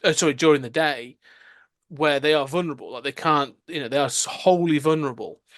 And so you realize that, like, as like a serial killer, like some boogeyman, like some monster, he comes for them at their most vulnerable and kills them in the dozens on a daily basis. So when you get to the end of the book, and he has talked about sweeping the houses repeatedly, and he's looked in the houses several times, and other stuff. That's when you realize this legendary status as a killer comes about, because they're like, oh yeah, he kills us, like he's more effective at killing us than the virus was, Right. And again, none of that exists. He hasn't killed like a few people, or no. He's not a tough ass action guy. He's probably killed like 1,000 plus. Oh, people, by the end of every night we wake up and find out like whole hives have been murdered in their sleep. Right. That's it. Like, yeah, he's killed, but yeah, exactly. Clearly over 1,000, and of these beings, these people, these vampires, but over a 3-year period, because he keeps doing it throughout the book. Like that's the one thing that he maintains and stuff. And you realize that like 42 in a day, and you're like, okay, wow, like that's a lot. And so when you come to that legendary status at the end, and everyone's baying for him to see him executed, you're kind of like, yeah, I kind of understand it now. This makes a lot of sense. But this is where none of these actors are willing to go that way, or even the writers, or even Hollywood. They can't. You need to have this moment of turning your hero into the villain. Right. Yeah, and showing the, I mean, even before you understand that, showing the difficult things that they've had to do, right? Yes, that are morally compromised. I just did the math, and if that same rate keeps up for 3 years, that's 46,000 dead. There you go. Yeah, and I'm not saying he's doing it every day, but like that's thousands and thousands he's killed over a period of time. He took some days off from mass murder. Yeah, exactly. Yeah, it's exhausting work. Sometimes you just tell me about it. You got you got to drive around. You got to drive around your nearest metropolitan area in a flash red car. That's just the way it goes. Yeah, and this is the stumbling block. This comes to the ending. I think this is where we come to the ending, really, with this. And this becomes where, again, this film I've enjoyed a lot of it so far, but this is where it sort of starts to sort of become irksome more than anything. Is he's fallen down, he's had this thing, and all of a sudden he loses the dog. Sam, I like that scene. I think that's like it, but it's sad. I think it works, really well. He tries to save Sam, who we see as a puppy in the flashback, so we know that he's had the dog for this long period of time. Really sad. She turns and he has to kill her, and then he goes like a suicide mission, sort of taking out the vampires on the dock, and running them over with a car and all sort of stuff. And then he's saved. Big light comes on, and then he wakes up back in his house. His leg's been sort of healed, or at least been bound up and stuff, and stitched up, stitched up, and there's a woman and a kid in there. Firstly, I don't think it ever says in the thing how she found out where he lives. No, he tells her. He tells her in the car. Oh, okay. So he does, doesn't he? He gives the address. Yeah, she reveals that she had heard. Okay, get this, right? So she's heard the radio signal. She's been traveling with her kid, God only knows for how long, right? They mentioned where they were, but I mean, how have they made it this long? We had no idea. But she heard that radio signal and came to the docks as prepared. The day she came to the docks was the one day that he wasn't there because Yeah. his dog died. That's what we have to believe. So I guess she then wandered around the city. Why the fuck is she out at night in the city Mm. to then find him and save him? I don't know. They should have But hunkered yeah, down. so Yeah, they should have been bunkered down by now. But but he you're right. does give the address in the car, and then Right. Yeah. he says stay out till morning, and then you see light, you see it's morning as they're still driving, and then he wakes up, in his own house, and there's the woman and her child. Yes, and she's basically started making herself at home. She's doing a cooked breakfast and all kinds of that would even regardless of the end of the world. Someone starts making themselves breakfast in my home, I'm gonna get kind of pissed. Like that's I'm gonna be like, hang on. So he gets annoyed about a few things, including she's like, I was saving that bacon. That's kind of funny, but I like the fact that she's like, oh, there's this colony. We're going to go up to this colony. You should come with us. And he gets really annoyed. He's like, stop looking for hope. Like there is no colony. Everybody's dead. Like no one has responded to my radio signals ever. And there's a part of me going like, that's true. If there's a colony, and this woman was able to hear it at some point, like surely this colony would be scanning for radio waves as well. So Right. why haven't they reached out? So yeah, and she knows him as the Robert Neville. Like she recognizes him as the Robert Neville on the front of like Time magazine and all this other stuff. So if he's putting his name out as Robert Neville on these radio things, you think someone would pick it up, but there you go. And as you say, this then comes to the scene with the Bob Marley and the Shrek. And Yeah. I even double checked. I mean, I had to check because obviously Donkey he does the lines for Donkey and stuff, and I was like, was Eddie Murphy always in the yeah. running for Shrek? Is this like an inside joke? I was, so I double checked, and no, Will Smith was never in the running for Donkey. So Yeah, I mean, there are three elements here that that combine to make this whole portion of the film and everything after incredibly painful to me. One is Shrek, yeah, which is playing on the television when he wakes up, and the kid is watching it, and the way they bond is by him reciting lines from Shrek and saying, "I love Shrek. I hate Shrek." This is just unbelievably painful. I had a creative writing teacher who advised people to never use cultural particulars. There was actually a student who had done not a great story where he was comparing this pilot who had died to A Candle in the Wind by Elton John, and the teacher said, like, the problem with using a particular like that is, what if the audience doesn't like that song? And he said, I don't like that song. I find it overly sentimental. But now you've attached your entire story to that. And if somebody can't stand it, they're going to apply all of their associations, positive or negative, to the story. So they've tied everything to Shrek, and it's through the love and glory of Shrek that these characters are able to bond and let their defenses down. yeah, it's interesting because I see what you're saying, and because it doesn't quite play that way to me. I'm not the biggest fan of Shrek either. I think it's fine. But it doesn't come across as sort of endearing. He just comes across as creepy. Do you know what I mean? Where he's like, I've memorized these lines, and he sort of says, I like Shrek. And you'd be like, cool. And anything else you want to share? Like, this is really creepy.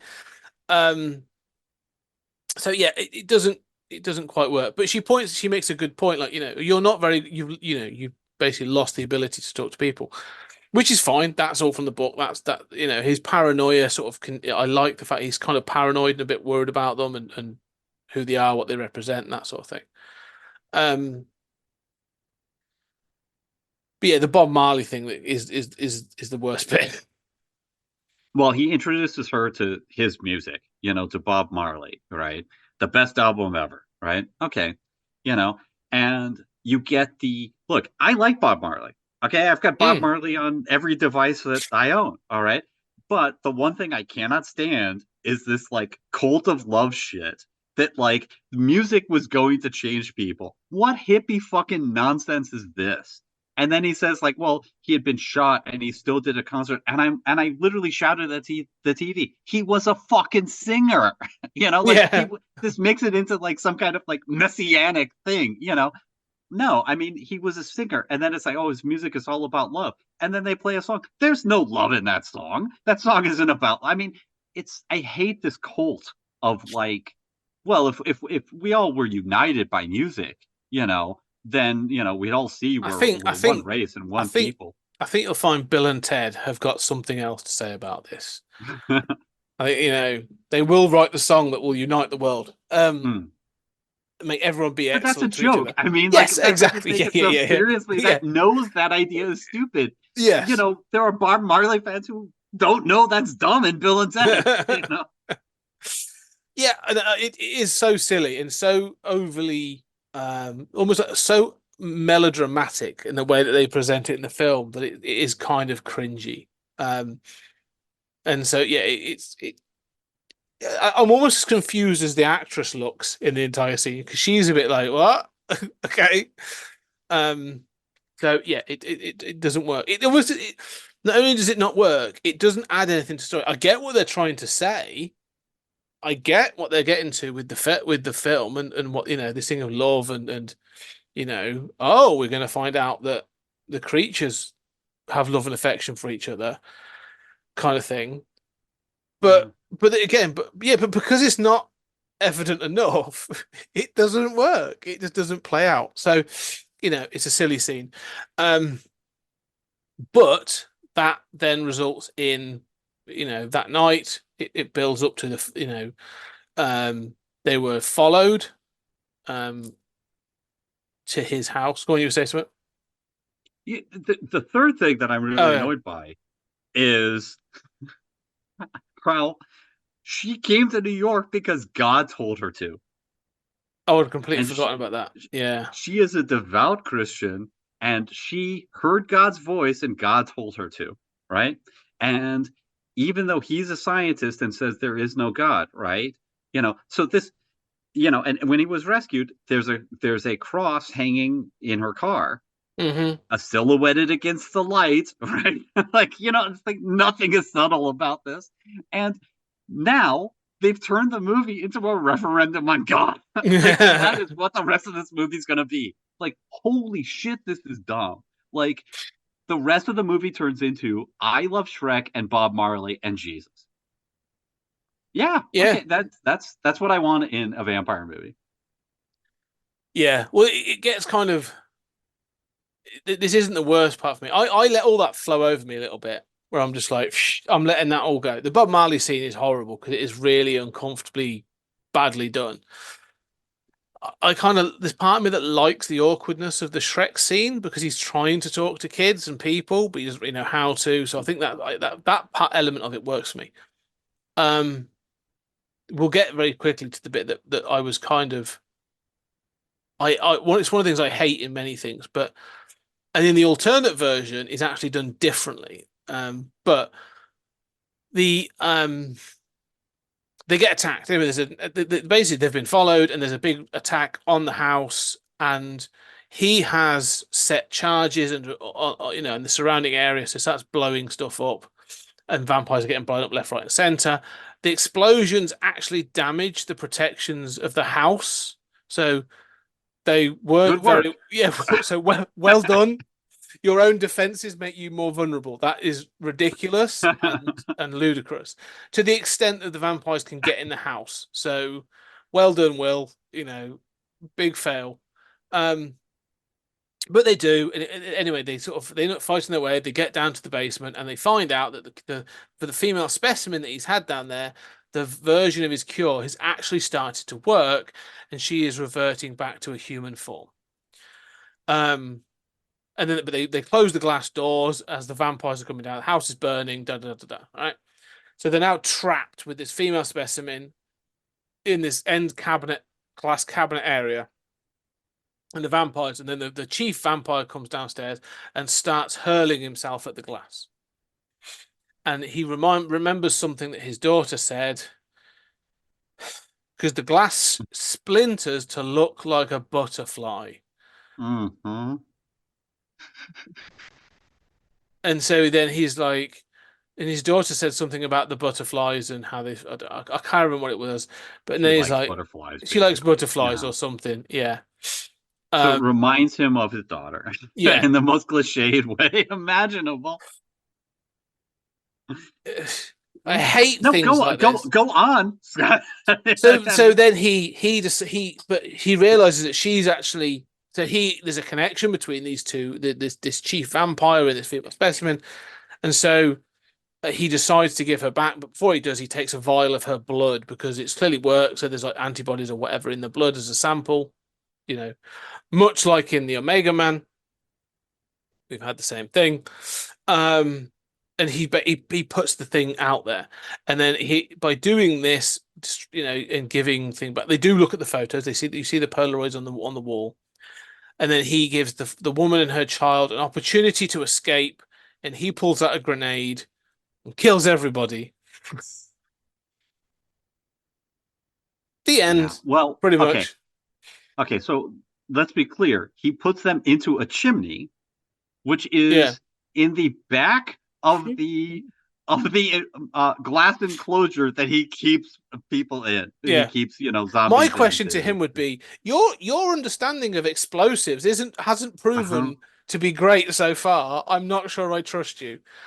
But there you go. Yeah, he even says, I think you'll be safe. I'll be like, but I think you thought that those ones weren't going to damage the house. So yeah, you'll either be safe or you'll be burned alive. Yeah, you're either going to survive or die. 50-50. Well, let's go on. Well, I also have to point out, I mean, those explosions outside the house apparently all burn so brightly that they shine through all the windows like giant floodlights in the middle of the night. Like, and then he's downstairs. If you've ever seen, a grenade explosion, right? Like it's a small explosion. It sends shrapnel. They do not look like this. Okay, like a fireball. That grenade apparently contains approximately a ton of kerosene. Yeah, like it's napalm. I mean, it was a napalm grenade. It had to be. Yeah, I mean, I don't know. Yeah. So, and don't forget, in addition to the butterfly and all this nonsense with the grenade and the chimney in the back of the enclosure and all this, don't forget, she says, like, why are you doing this? And he says, I heard the voice. So he saw that butterfly and instantly said, you know what? I'm wrong as an atheist. I now see there is a God, and I'm going to listen to the voice, right? So in the referendum on God, he heard God's love and decided to sacrifice himself and become a legend. That's really what happens. but a positive legend. This is the problem. Yeah. Oh, he becomes a positive legend, just like Bob Marley. But then the child and daughter escape. The child and the woman escape. They drive up in his Jeep to this outpost. They find there's a colony. There is a colony. And they hand over this vial of blood to say, like, it's a cure, and they his sacrifice is what made him legend. And I wince at how bad this ending is. Alternate ending. Let's quickly talk about that. The same happens. All the explosions happen. They get down to the basement. Da da da. When I don't know where you're started from because there's different versions or slightly different lengths of it on YouTube and stuff. But they run at the glass. The king vampire comes down. The hero also runs at the glass. He is cut, and there is blood on the glass. We don't see a shattering that looks like a butterfly. He makes a pattern out of the blood in his hands that looks like a butterfly.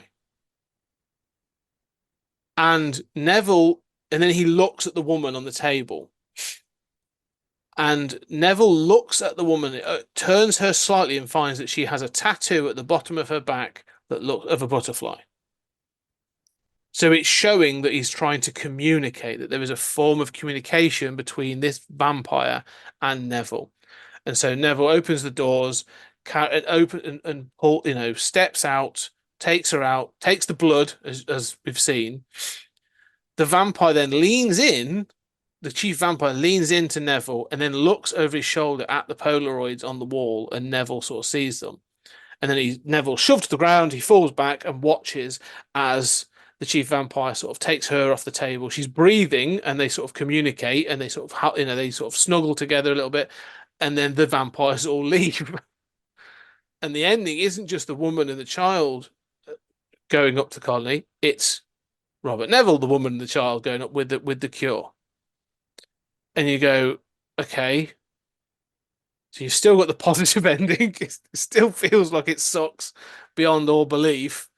But at least you have this notion of, oh, he's been killing intelligent beings in order to sort of sacrifice it. It has more of an impact. So it is definitely a better ending. I don't know why it didn't. It basically failed in test audiences, which is why they redid the ending. I don't know why. It is a better ending, but it still can't get away from this idea of, it's I am legend to the creatures, right? But that's still not articulated in the way, and him being that legend doesn't impact him in the slightest, because he still takes the cure that he's now found to go and have a life in a colony somewhere. So he's still going to try and wipe them out, because he's now found that he can turn them back to human. So he's still going to do the thing. He hasn't learned anything. Yeah, it's like it's better because he recognizes that he's been killing intelligent beings. Sort of. Why would they then leave? They've been shown to be these bloodthirsty, growling, squishy, I think it's supposed to show mercy, isn't it? That, like, you have given us back what we came for. We're now, but like, yeah, it's showing mercy, which is a sort of bloodthirsty. Like, your own dog turned on you, right? Like, this is the problem of, like, but this is the point of, but this intelligent, but also insane but this is murder. And this is the point the book makes again, as I said before, that there are like tiers of these vampire beings. There are the dead that have come back, and they're the ones that are feral because they are literally zombified vampire bodies. There's the survivors that have gone mad because they can't face up to they have like an element of like hysteria because they can't face up to what's happened to them. And then there's this other element that's now through medication is able to control the urges and stuff like that, and is what's rebuilding this society. In this one, it's sort of all of that in one big rubbery CGI thing, but none of that is communicated through. So yeah, it neither of these endings satisfy me in the slightest. Yeah, that's an excellent point, and well said about how they're sort of combining those three groups into one, and as a consequence, the depiction is not consistent or does not make sense. No. Yeah, so, yeah, I mean, no, okay. I mean, it's a congratulations, you made a movie. Yes. With good scenes in it. There are some really good bits in it. I will say the scene after his dog dies, and because he's been joking about saying hello to this female mannequin, and then he says, he goes in and says, a friend of mine says I should say hello. Like, the grief and the sort of like the trauma of losing his only companion is kind of heartbreaking, and I like all that. That works for me. So the opening of this film, well, not so much the opening, but the other bits, the start of the film, work well. I think it's some great looking stuff. I like the bit where he's playing golf off at the back of a jet. SR-71 Blackbird. Yeah, yeah. Like he's on an aircraft carrier. He's on a fucking Blackbird, man. Yeah. I love the Blackbird. And that is a great scene. And watching it, I thought, oh, they paid a lot of money for this, Yeah. But it kind of is worth it because it really depicts that, like, oh, I'm a kid in a candy store. Everything here is available to me. Yeah. So, yeah, I did really enjoy that too. So there's stuff like that I think is great and completely the right instincts. And then, but then there's other stuff that, like you say, just really doesn't work. And I think every time they try and deviate from the intent of the book, that's where it starts to fall apart. And so, yeah. Any Well, from your point, any final thoughts? Because I have a question after the film. all three of these films have very similar problems. Mm, You know, they all are at their strongest in their first half, yeah, you know, of a person alone trying to survive in a landscape, you know, that is desolate and all of that. All of that stuff, you know, it's like that stuff has a high batting average in all three of these films. This one is flashier and more expensive. It's in New York City, you know, which you like, you don't. But I mean, you know, all that stuff basically works in all three of these films. As they have to go for a climax and they have to go for wrapping it up and having them meet other humans and all this stuff, all of them go off the rails, you mm, know, to one degree or another. And it's almost as if, having seen these deviations from the book, all of which fail in one spectacular way or yeah, another, it might be time to do the book. yeah. I agree. That's where all my head's at. I've had to think about this, and I'm going to ask the question: how would you do it? Now, it doesn't have to be a film; it could be, but like, how would you adapt the book? I have a thought in my head, but I want to ask you first. Well, I mean, you know, I would adapt the book relatively straight. I mean, you know, I think you have to get the I am legend, I am a mass murderer. You would show him committing these, you know, killing people in their sleep over and over again, you know, as part of that daily routine. Yeah, You know, if you do it as a miniseries, that could be your whole first episode or something. that's what I'm Um, thinking. I think this is like a 4-part series. It doesn't have to be an hour long. I'm not sort of, like a bit like with streaming now. You can do the episodes as long or as short as is needed for the story you want to tell in that episode. And that's exactly what I think I would do. Is you'd set up the world. You could show him doing, his daily routine, how he survived, and then you have an entire episode dedicated to the flashback. Where you can show him. I okay, don't, yeah. or you could run parallel timelines. You could do a bit Hmm. of Westworld. You can sort of have those parallel timelines running and have them culminate at some point. But it's there in the book. I think I would do it relatively straight. I think you're right, because there's bits in the book where it's him, his thought processes, and he's trying to work through things. I'm like, yeah, you need to show that in a TV show. So I'd have that exactly like you say. I'd actually depict him going from house to house and killing these sleeping vampires, and having these characters trying to call him out at night and stuff, and having that noise just driving him insane, and his desperation and stuff.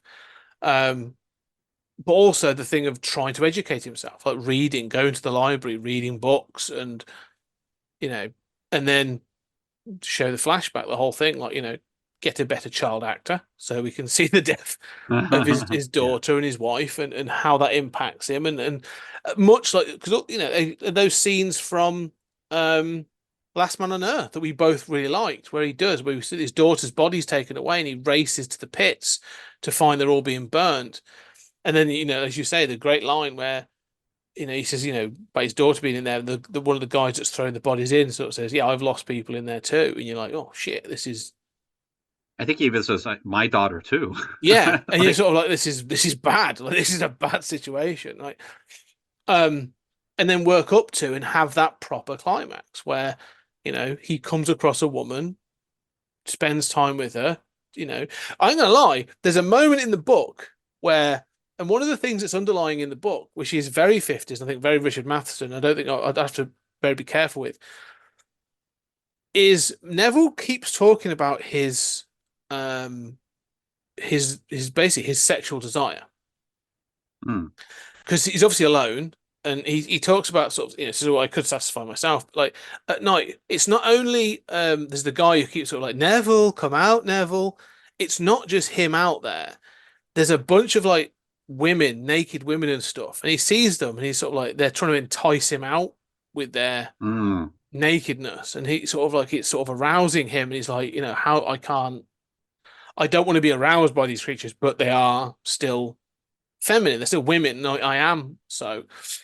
And so when he comes across, so it keeps going on about that, and then when it comes to the woman that he finds that we sort of saw in The Last Man on Earth, and he takes her home, there's a moment where he's sort of like, I haven't raped her. That's kind of impressive.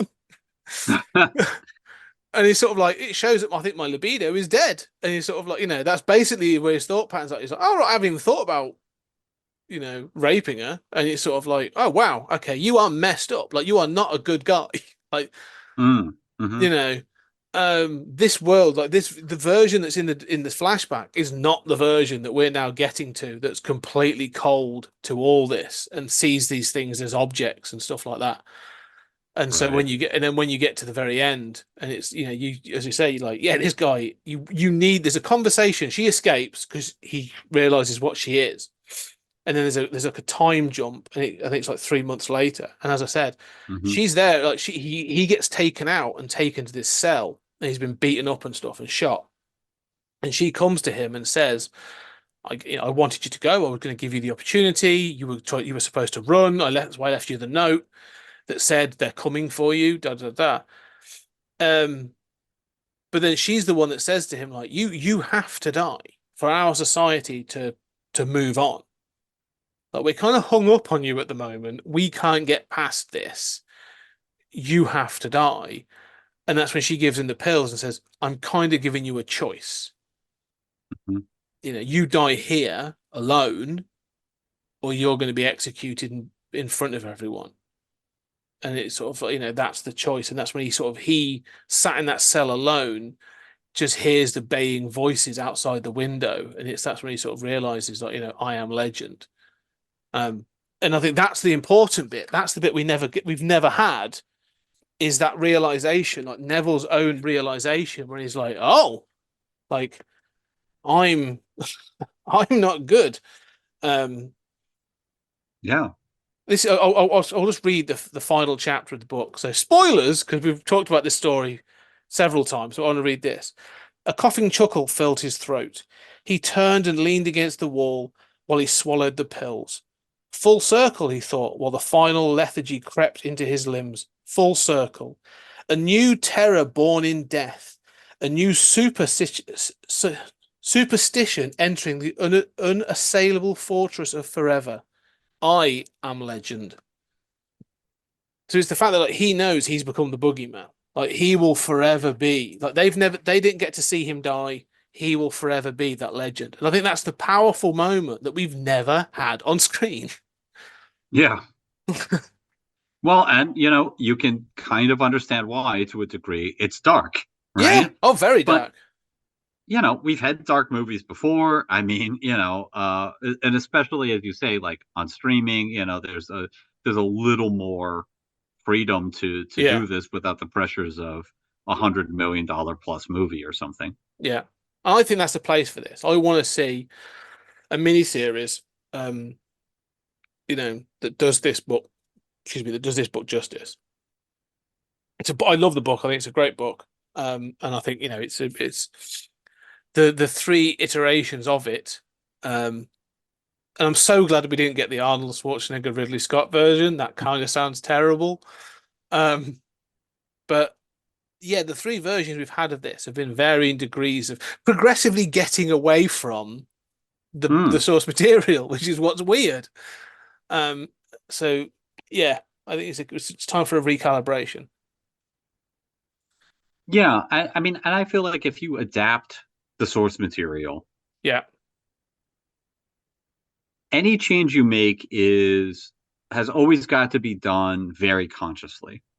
yeah, Because if you adapt the source material and somebody says, well, I didn't like this, you can say, well, it's a faithful adaptation. That was in the book. That's the choice the author made. The screenwriter didn't change that, right? Maybe they should have, but at least you can defend it. There's an automatic defense there, right?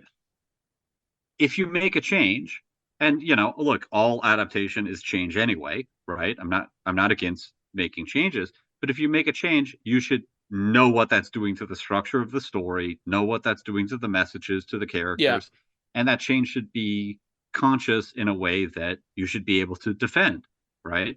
And that defense might be, well, look, it's 2024. This is an all-white cast. We want a little bit of diversity, so maybe the woman's black. Okay, that's fine. That's a total defense, right? I mean, you agree or you don't, but there's a very compelling, clear reason for that. Making him a scientist, making him not a bad guy, all of these things, not only are they hard to defend, but we've already seen how they fail. Yes. This is the thing. Neville's ethnicity is irrelevant. Neville could be any ethnic. That's kind of the point of him. Like, he's just a regular Joe. Like, he's this whole thing of making him a scientist and a sergeant, blah, blah, blah, is all the wrong instinct to me. It's the fact he is just a factory worker, but he works in this place. You're right, but if you want to sort of modernize and you want to sort of introduce that diversity, you can. I mean, the point of the fact is it's basically him alone for a large stretch of the book. But yeah, you can do other things that sort of like, introduce an element of diversity. I've got no problem with that. Well, there shouldn't really be any diversity because, the cast should be. Well, you've got the flashback scene, I suppose, so you can do all that kind of stuff through that. That's fine, not a problem. And modernize it and have it sort of updated, and you can do that. And I think you could do it well. I think, but in the final elements, it should really be a minimal cast. I mean, it's Neville, the guy that's sort of calling him out, that's gone crazy, that comes to call him out every night. Some of the other vampires that come to his door, and then the woman that he finds wandering in sort of towards the end of the book. I think that's, it should really be a small cast. I think the people that the things that come for him at the end, you shouldn't see their faces. I think they should be, it's a bit more like Riot Police. It's all sort of, they think they're coming in to get a monster. They should be kitted out to the nines. Like, they're not coming in to, whatever. This is the thing that's killed them and, en masse repeatedly for years. So riot shields and batons and shit. Like, that's the way it should be. He's been built up as some monster. So, yeah. Yeah, they're coming in to get Hannibal Lecter. Exactly. Oh, yeah. Mads Mikkelsen as Robert Neville. I think that's too cultured. I don't know who I'd cast it. I'd have to think about that. But I don't know. I think there's a version of this that could work really well. Not Chris Pratt, not anyone like that. That's not. Oh God. Yeah, that's not the right instinct. Yeah, you don't want anyone who looks too handsome, or has too much charisma. Michael Shannon would be good. Michael Shannon would have been good. I think he's a bit old now, but I don't know, actually. Well, I was thinking about what you said about, sex and desire, and that might have to be, that would definitely be something you'd want to consider in a post-Me Too lens. But I think that it works. I mean, I think that, one thing that's interesting there is the ways in which he otherizes these women by thinking about potentially raping them because they're animals to him. They're, and you could use that to show, in this parable of the other, right? And how we justify not just, the Holocaust, and treating, immigrants to our countries in unjustifiable, terrible ways, but also, the way people objectify for sexual purposes. Yeah, exactly. I think you could sort of this animal nature, and I think even like from Me Too, but element, you could definitely introduce parts of that. So yeah, I just think I don't know who owns the rights. I'm assuming it'll be a movie studio. Whoever made the Will Smith version probably still holds it. There's been talk. The other thing that makes me laugh is there's been like I Am Legend 2 has been touted around for so long, and again you're like, no, if you're doing a 2, kind of defies the point of 1. That's like it doesn't work. Yeah. So what would that even be? Even if it's a sequel to the Will Smith thing? I don't know. I think it was supposed to be, from what the little I read, one of the reasons that they didn't do the 2 was because The Walking Dead kind of stole their idea. Mm-hmm. They were like, oh, yeah, This is now The being colony done. surviving. The colony yeah. survival and things like that, and then they'll have vampires and oh, that's already been done now with The Walking Dead. So, you'd have to think of other ways of doing it. But to me, the other way is Well, go back to the book and do the book. that is the correct answer, right? I Yeah. mean, and even here, I'm not, I know we're at the end, but I'm not sure why Will Smith thinks he's the only survivor. I mean, he goes through this rant where he's like, 1% have immunity, right? And the rest killed that 1%. All around the world, they're all dead. And it's a decent speech that dramatizes his, hopelessness. But if 1% of the global population survived, surely somebody's alive somewhere on some island or Yeah. boat or whatever, right? Yeah. There's a small off the coast Scottish island that hasn't even noticed. Yeah, and they build a wicker man every once in a while to ward off the monsters. Yeah, that's it. Yeah.